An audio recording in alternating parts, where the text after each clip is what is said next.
This time way better. Thank you. Thanks, Ishan. Okay, so some backstory of this talk today.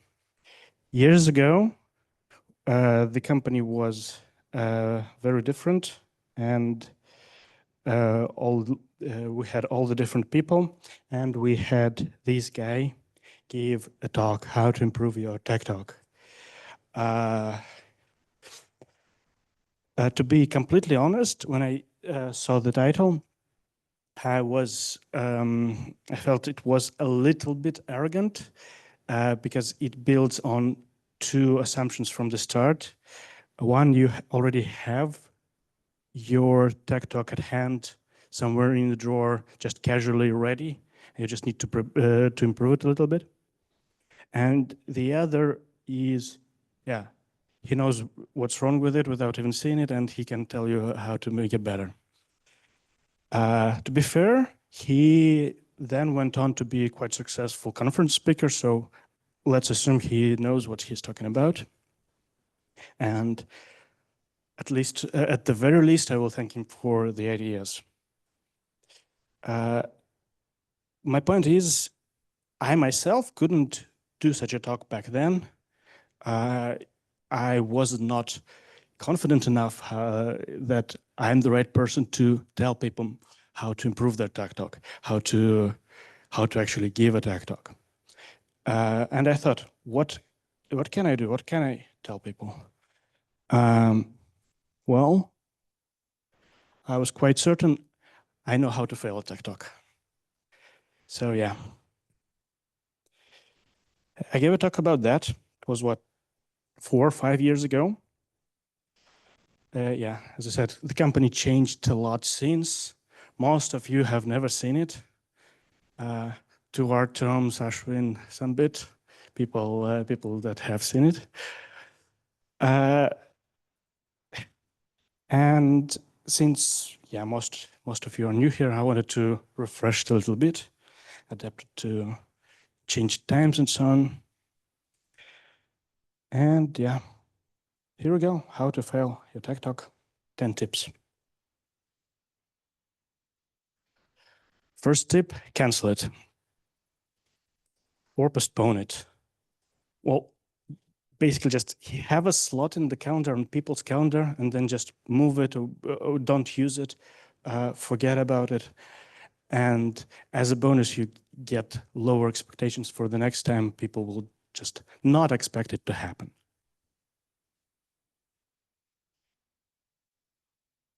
Second, just wing it. Don't do any preparation. There is no image. Yeah, I can just recite what wasn't the meme that I wanted to put in there, or there is no flow chart. I can pretend it is there and explain, tell all the stuff that I wanted to tell, like it is there.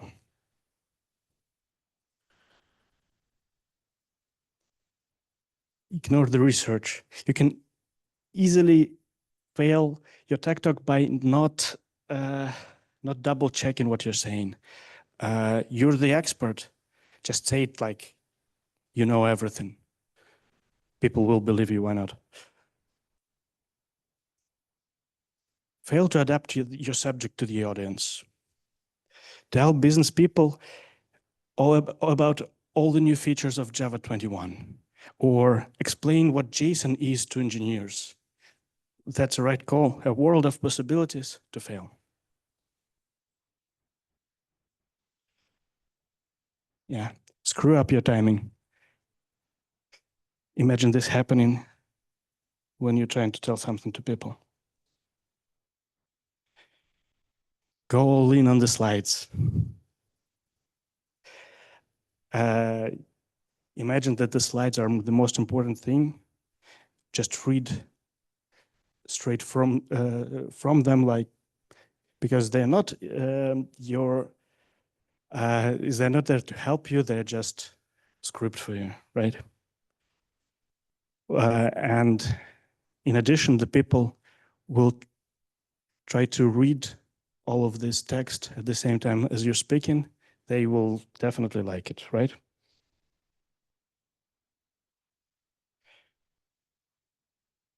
Yeah. Allow your tech talk to be failed by a little technical hiccup. Zoom recording doesn't work, or on screen share, the clicker doesn't work, whatever.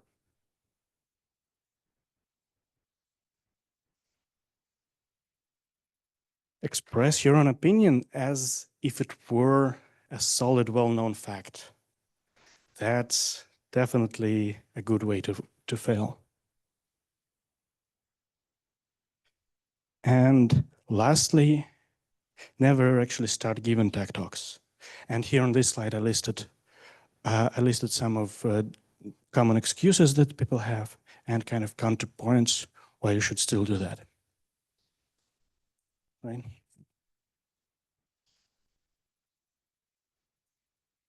And yeah, that was it. The end. This was the talk that I gave a few years ago. The idea was quite simple. Call out some obvious anti-patterns in a comedic light, and as soon as that people get the idea that they just need to flip it and do the opposite, and then they would give a real nice tech talk. And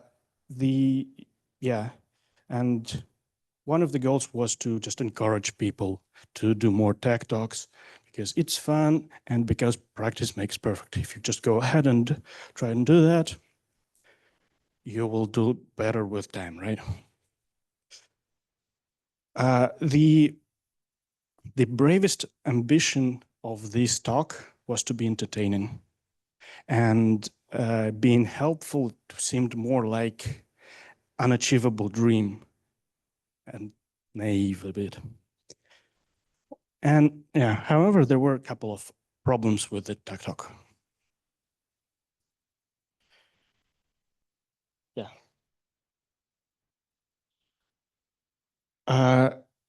Some of the most eagle-eyed of you might have seen that I've skipped on the slide number 9. And I'll explain why. Well, in and of itself, it deserves a closer look. As I said, it's easy, just flip it, do the opposite, and you're golden. You have great talk. So let's go through the points. Don't do dry runs. Pretty straightforward. Before you actually present your tech talk, do a dry run without an audience, time yourself, see what phrases would work better, see where you stumble, and rehearse your presentation just to recall it more easily. Yeah, but the second one, so build a narrative. Hey, ChatGPT, how do I do that? Right? Then next, be consistent. In what? What does it mean to be consistent? With what we should be consistent? And don't jump from topic to topic. Am I doing that right now? Am I jumping? How do I avoid that? How do I detect that even?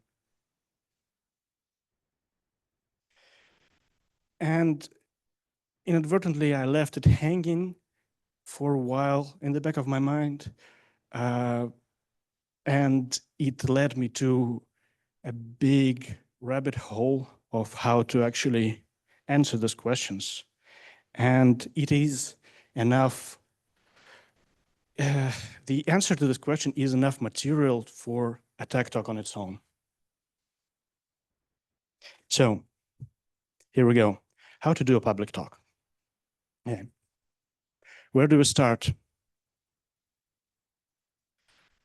Well, we start with the talk itself. Many people prepare slides for a tech talk and then they just go out and try to tell what's written on them. I try to do it differently. I try to understand what is it I actually want to say.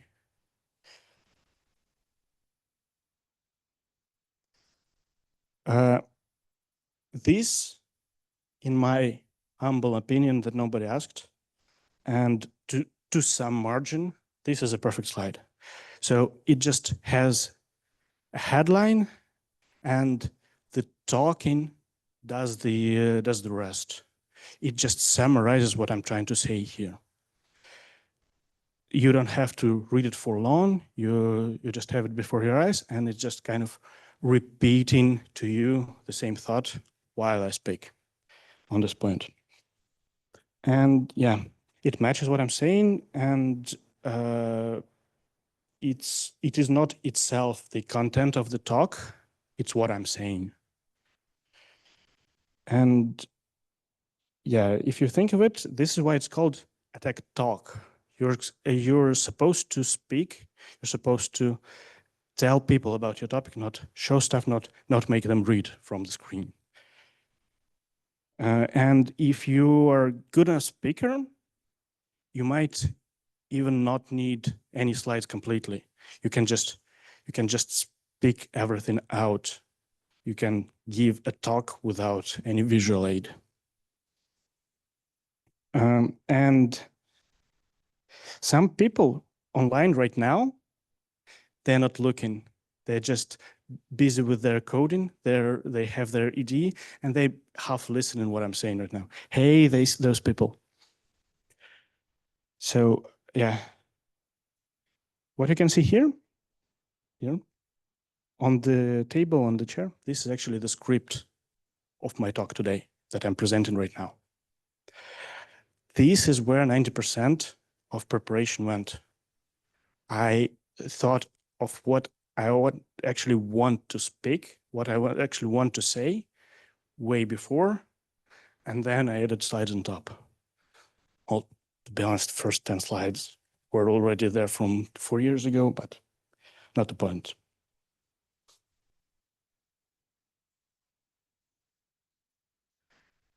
The next title, this title is intentionally ambiguous. What's your point? What do you want to convey with your talk? For example, you might want to convince people to upgrade to the newest version of runtime or a framework. It's a good idea. Or you might want to gain support for a new approach that you want to try. Or you just to simply demonstrate some curious things that you stumbled upon in your work, or maybe daily life, or maybe hobby. Why not? Anything works, but you have to decide what is it what we want to say. And chances are that if you cannot express it in a sentence or two, you cannot express it in talk at all.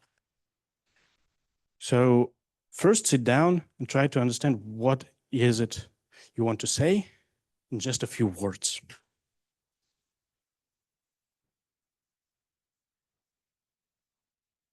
What's your point?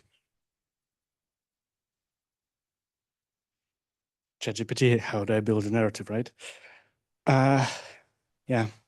Now that you have decided what it is that you want to say, what's the main idea, what's the main point of your talk, you can start building a narrative. And you might want to ask why you have to do it. And the answer is quite simple. The human brain is hardwired to expect a story in spoken communication. This is why I know children are fascinated when you tell them fairy tale and they go to sleep, because it is a very basic thing of human nature. We do much worse if we present it with lists, with tables, with trees, or any other data structures. We understand stories naturally. So if you want to give a good tech talk, you better tell a story, not change set of, I don't know, Symfony 3.5.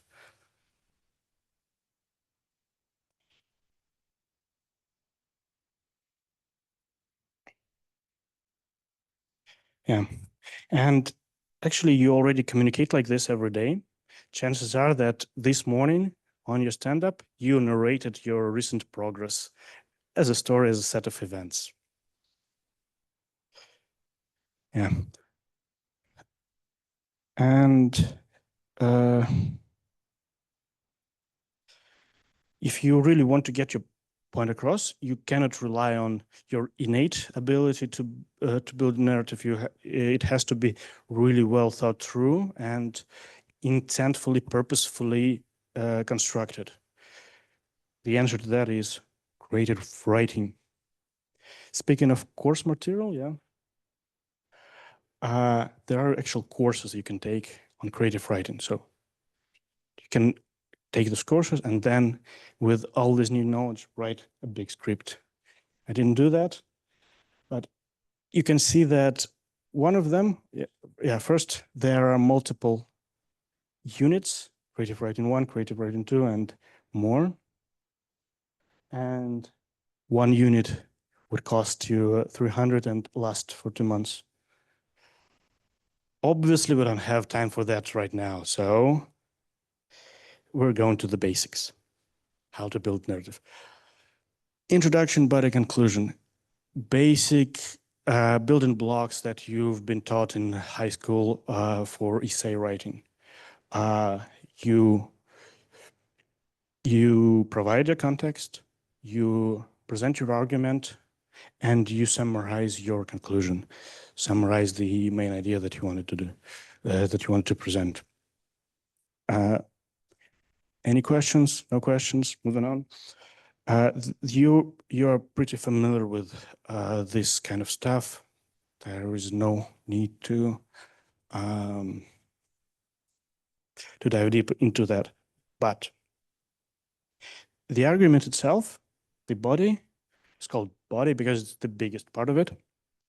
And the next question that arises is, okay, we are quite it's quite straightforward with introduction, with conclusion. What about the body? How do you write it? And there are multiple ways. How do we build our argument? Does anybody know where I'm going with this? Anybody hazard a guess? No. Okay. Yeah. Ancient Greece is regarded as the first democracy. And in a democracy, you cannot just tell people what to do. You have to persuade them. You have to persuade them to vote for the thing that you like, and then they go ahead and do it. And in ancient Greece, there were people that had a lot of free time on their hands, mostly men, mostly property owning, definitely not slaves, that spend their time persuading each other and doing politics.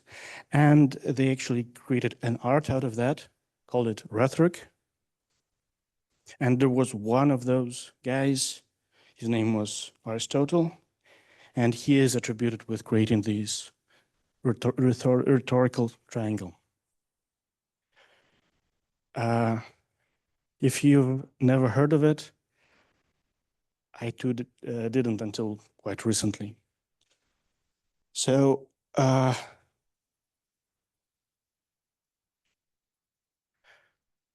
rhetorical triangle deconstructs basically any argument you can make into three main parts: ethos, pathos, and logos. Ethos is an appeal to a speaker, to authority, to character. Basically, you should believe me because I know what I'm doing. I know what I'm saying. I double check this. I know my stuff. Pathos is an appeal to the emotion of the audience. You should care about what I'm saying because it's important, because it affects you, because it is scary or something like this. And the logos is, yeah, it's come from the logic comes from it, and it is appeal to strong facts, to reason, to rational thinking. Uh, good, a good argument uses all three of them, and there is a subtle art on when and when to use each one and what should be the balance. And if we look back a little bit, I started this talk with a story of how I did another talk a few years ago. I was kind of appealing to the emotion there. It's a nice little story. I did a little pathos appeal, and then with that, I was kind of slowly building an ethos. Like I've been looking into that for years, and this is what I found. This is what I've been doing. And right now, here on this slide, we're looking into logos, straight facts. They are here. So, and the subtle balance, how do we find it? Yeah, basically read the room, know your audience, as said many times before.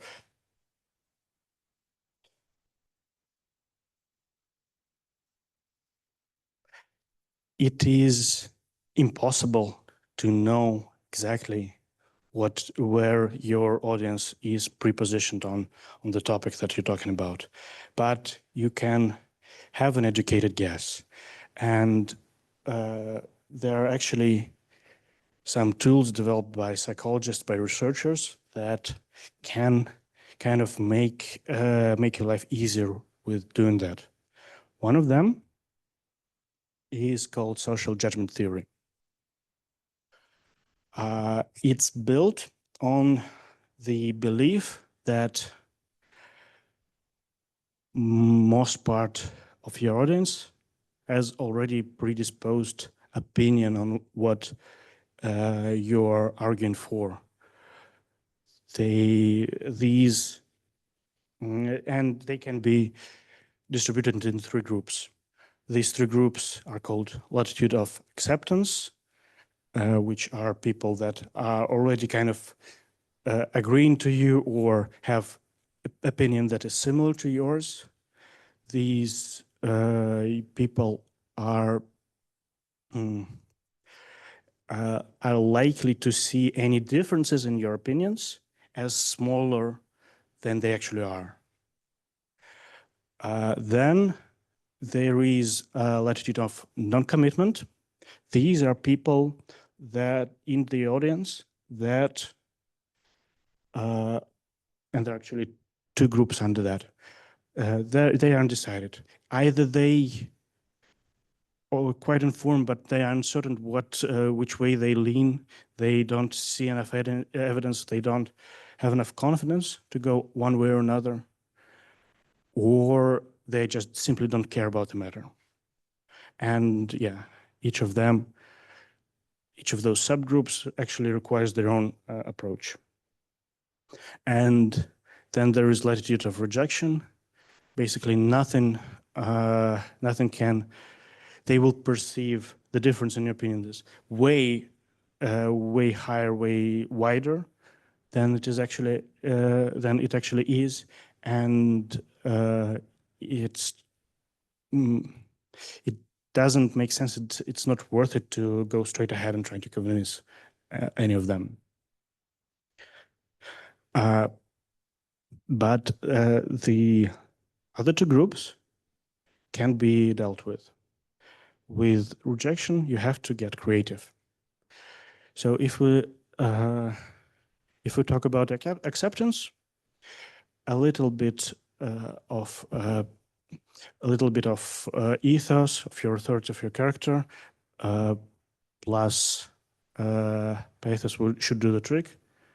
They are already on your side. You're just presenting them more evidence of what they already know. And then with non-commitment, the ones that are not caring, you should press on pathos hard, because, yeah, because you want to make them care, right? You want to present them with emotion that would get them involved in the topic, involved in the issue.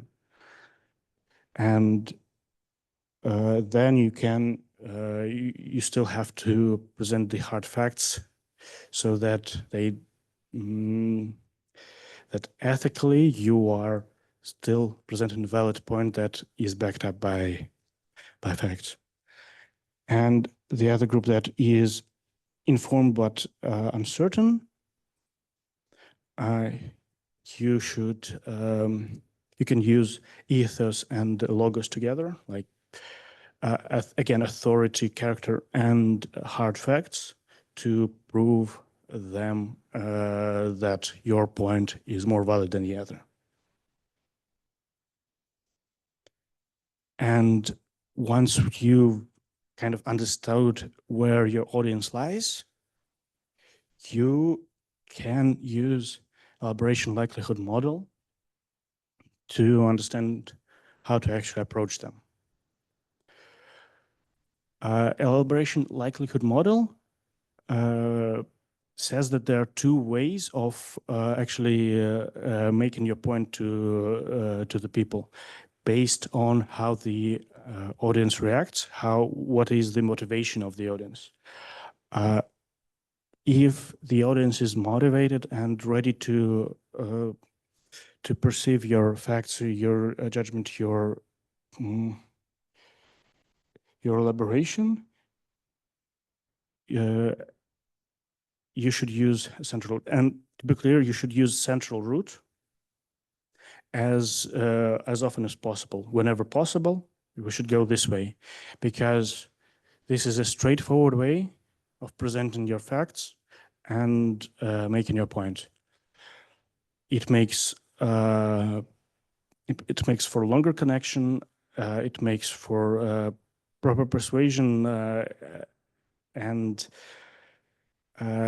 it builds trust as well.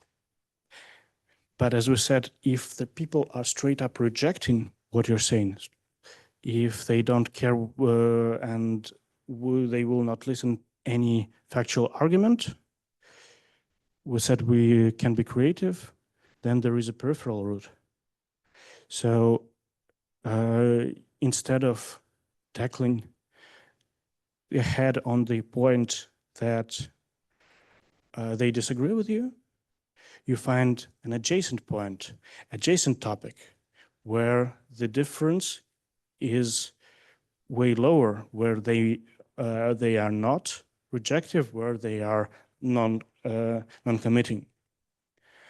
For example, let's say you want to sell somebody an electric car, and you might think that electric car is good because it's better for the environment. It doesn't have any CO2 emissions, and it's all in all technology of the future. But the person might disagree with you, might not have the same values, and will not care about the environment. You can go on and you can just move the goalposts and say, okay, you don't care about all of this, but this thing accelerates crazy fast. You should try that. You will enjoy that. And then this is going the peripheral way.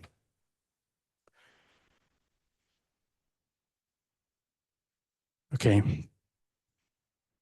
These are just some of the things we can learn, we can name about public speaking, about persuasion, about making your point properly. Practice makes perfect. The best outcome for me from this talk today would be if this encourages you to go ahead to try out stuff and learn on your own. And here are some things that you can use for that. That's it for me for today. Any questions?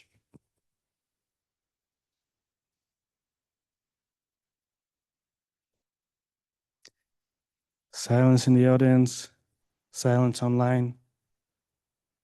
Well, I have one actually. So in the first part of presentation, you said what like to avoid, and I remember exactly. It was long slides, this complex information, and jumping between the topics, which actually you did in the second part. The slides were long, like we're jumping between like electric cars and that. What's up? Yeah, these slides were 4 years ago. They are outdated. You should disregard them. Okay, just kidding. Yeah, you consider it jumping from point to point. I don't. I'm presenting examples to what I'm saying. I'm actually what I'm doing is navigating between these. Yeah. This one was like complicated slide. I mean, not jumping, but exactly like the But slides. yeah, but I didn't read it out. You didn't read it. Yeah, that's true. The most important things are 3 words, or okay, 6 words here. So I don't consider this a big slide either. So if you want to read it more closely, there's a link to a blog post where I took it from, and you can look into slides later. But it's absolutely not required for you to read this, and it's not required for me to read this. What I was talking about when I was talking about long slides, it was actually right there, this kind of thing, Oh, yeah. And second question also, you said a part like, so good tech talk should tell a tale. And like, for instance, someone is giving tech talk about some like framework or like piece of code they wrote. And my thought is like, not every stuff can be like entertaining and told as a tale. Like, what is your opinion? How this should be done? Like, for instance, someone's presenting, I don't know, GitHub Copilot or whatever, or maybe something more super technical. How to tell a tale when it's hard to do so. Okay, I think yeah, GitHub Copilot, not right now. I think everybody already tried it, and not many people are still impressed. But a couple of years ago, when we were just starting with that, there was quite a lot of emotion. Look at what it's doing. Look at how it's predicting what I actually wanted to write in this code. So I think it could still be entertaining, and you could kind of channel your emotions and excitement of these new things, new features, new tools that are disrupting the trade. Maybe, and it's really difficult to say in general and in abstract. Yeah, there might be some topics, but I still think even presenting, I don't know, Q3 budget, you can make it entertaining to some extent.